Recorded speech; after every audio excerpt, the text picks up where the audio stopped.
notice a lot of us have a forward neck position, right? So our neck is invariably forward on our body like this.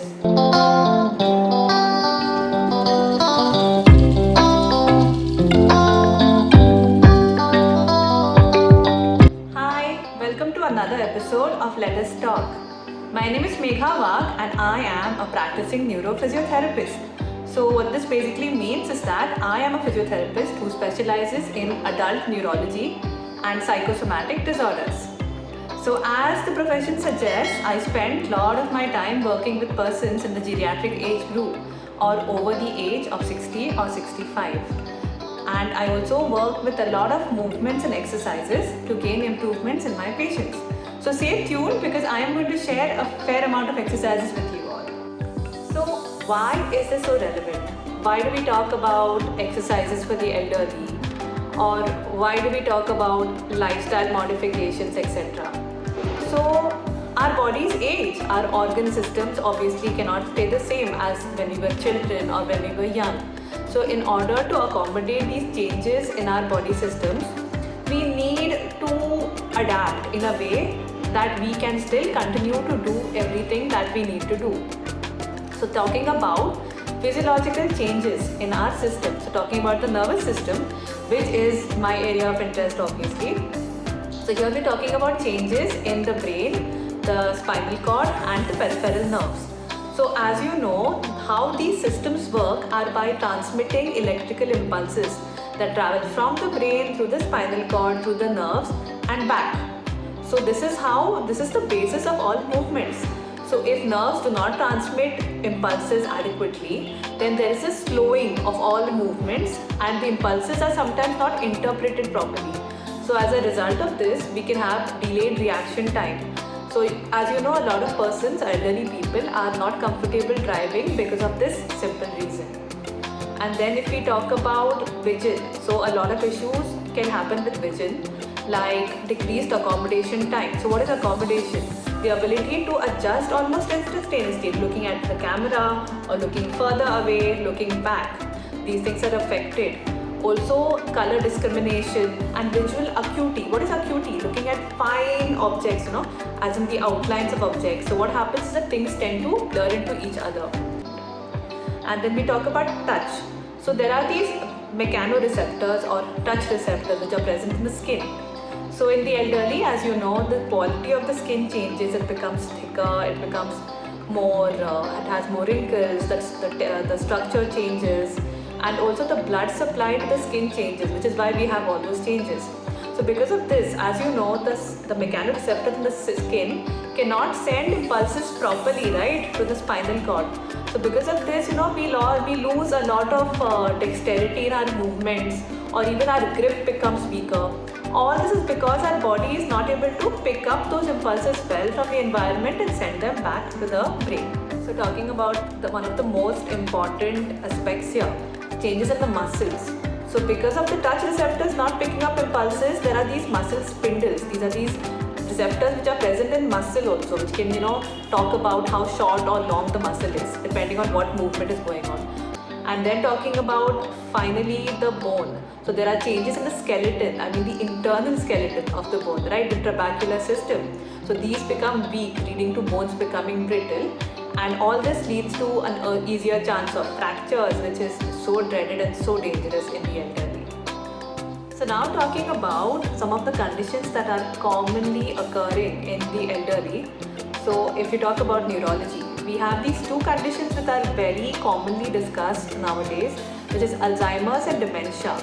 So what does Alzheimer's mean? So Alzheimer's is a more complex disorder in which there are serious issues with planning, with execution, with comprehension, and also with interpreting impulses from the environment. They might see things that are not there in the form of hallucinations, and there are severe behavioral issues generally. So when we talk about dementia, as we all know, it is it's a disease of forgetfulness. So mostly these patients retain events happening in the past but are unable to remember things very short term or immediate in their memory. Other neurological conditions that we usually come across are a stroke, which causes weakness of one side of the body, or Parkinson's disease, which is characterized by tremors, by slowing of movements, by a mask-like face, and rigidity, that is difficulty in performing movements. And cognition, of course, which generally a slowing down of perception, of intuition, and executive higher mental functions, etc., which are known to happen with age. Of course, all of these issues that we have talked about earlier can lead to balance issues, which can interfere with standing, walking, stair climbing, etc. Fractures, like we talked about earlier, and two major conditions which are extremely prevalent in India are arthritis, leading to joint pain. Now let's move on to the interesting part, that is the demonstration of various exercises. So I am trying to do these exercises joint wise. So we start from the neck. Now all of these are very routine movements that I'm sure a lot of us forget to do nowadays. Alright? So starting, I'm going to sit sideways to make this a little more easy for you to see. So starting with the neck. So the first exercise we do here, if you notice, a lot of us have a forward neck position, right? So our neck is invariably forward on our body like this, because of which we tend to suffer from these muscles becoming extremely tight, right? And occipital headaches, which often go to our head, etc. And because of this forward neck movement, we have a lot of weakness in our upper back. So the first thing to do is to tuck your chin in. Relax. Tuck. Relax. Tuck. Relax. Tuck. And relax. So the easier thing to do here is to raise your shoulders upright, which you have to avoid. Keep your shoulders down, keep them relaxed, keep your hands in your lap, and tuck your chin in. Other things to do very routinely. Please look up and look down. Rotate your head to both sides. Side flex on both sides.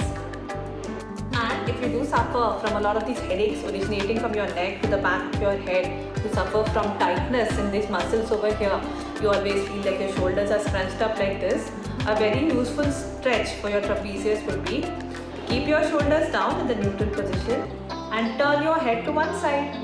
So if you do so, you'll feel this pull, right, in this muscle. So what you can do is use your other hand and pull. Maintain this for 30 seconds. So the beauty of this exercise is that you can target all of the muscles around the neck. So if you bend your head forward, you can pull down more for 30 seconds. Or you can bend to one side, tilt it forward, hold this position. So you can target this in all possible angles. So this way you target various fibers of the same muscle. Do it on both sides, please. In side flexion first, forward and side flexion. That way you target all of the fibers of the trapezius.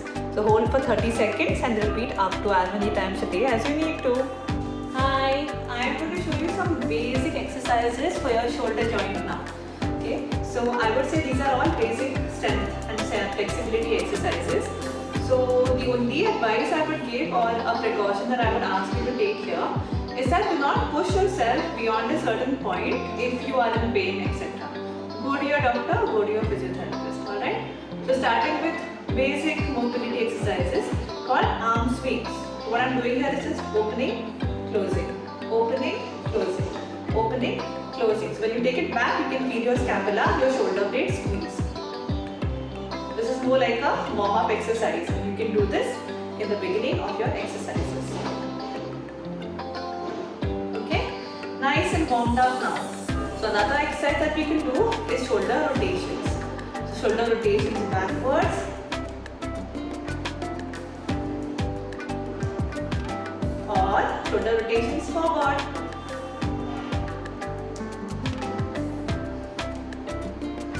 These loosen up the shoulder joint just so effortlessly. Alright? And another mobility exercise for your shoulder is rotations. These are internal and external rotations. As you notice, when you grow older, you can't take your hand behind your back very comfortably, right? That is because there's an issue with the rotations in your shoulder. So simply keep your elbows bent, See, my elbows are bent up to 90 degrees. And dig in your elbows at the side of your body. We don't want your hands like this, okay? And open and close. Open, close. Open and close. So here you are achieving shoulder rotations. You can also perform this with weights. So in that case, you hold your weights like this. Open and close. Open and close. Yeah.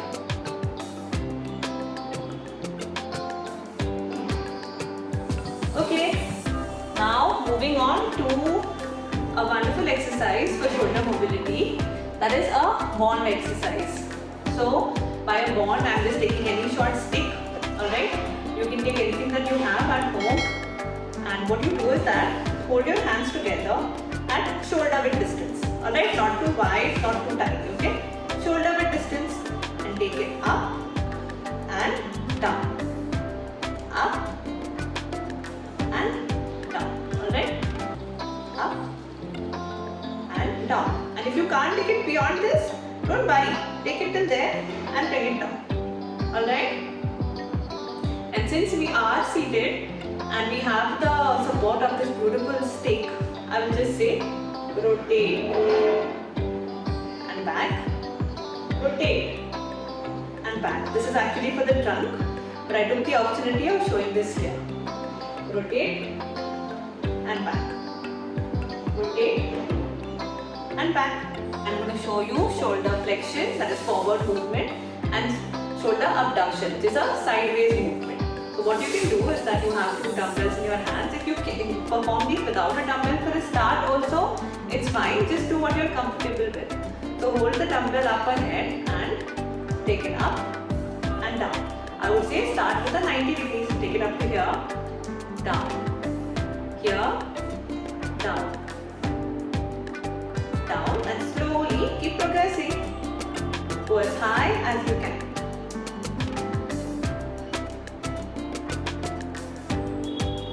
For all these exercises, I would say please aim for at least 10 to 15 repetitions in 2 sets, because for the muscle to learn and for the memory to remain between the brain muscle the connection, you need as many repetitions and sets as possible. Alright?